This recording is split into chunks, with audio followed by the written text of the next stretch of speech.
অসম্মানিত শিক্ষক শিক্ষিকা বিন্দু এবং আমার বাপদাইটা জুনিয়র এবং আমার হতবাগা ব্যাটসম্যান সকলকে আমার পক্ষ থেকে ওয়ালাইকুম আসসালাম।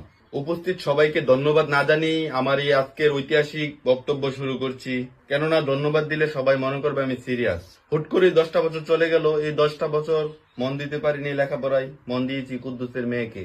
যাক, এই পবিত্র স্টেজ অপবিত্র করব না প্রেম প্রীতির কথা বলে, কারণ পরীক্ষা পাশ করাটা যেন আমাদের জন্য ওয়ান সাইড লাভ হয়ে দাঁড়িয়েছে।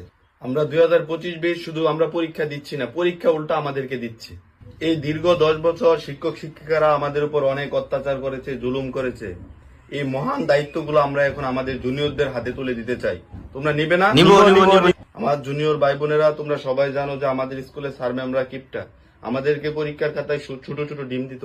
তোমরা সবাই দোয়া করবে আমাদের জন্য, আমরা যাতে এবার 25-এর বেশ বড় বড় ডিম নিয়ে স্কুলে ফিরে আসতে পারি, স্যারদের হুক উজ্জ্বল করে। আমরা খুব মিস করব স্কুল ফাঁকি দেওয়া, টিফিন চুরি করে খেয়ে ফেলা, স্যারের টাকা মেরে দেওয়া, এগুলাকে আমরা খুব মিস করব। আমরা এই দায়িত্বটা তোমাদের কাছে দিয়ে যেতে চাই। আর হ্যাঁ, বাপদাইটা জুনিয়র, আমি তোমাদেরকে বলছি, আমরা কিন্তু শুধু ছাত্র ছিলাম এরকম না, আমরা কিন্তু গবেষকও ছিলাম। কোন ম্যামের সাথে কোন স্যারের প্রেম, কার সাথে কার কি, এগুলা নিয়ে কিন্তু আমরা গবেষণা করতাম। এই দায়িত্বটাও আমরা তোমাদের কাছে দিয়ে গেলাম। আরে তার একটা স্টেজ উঠেছে, তার নামাজ না রে, ধর তারে ধর।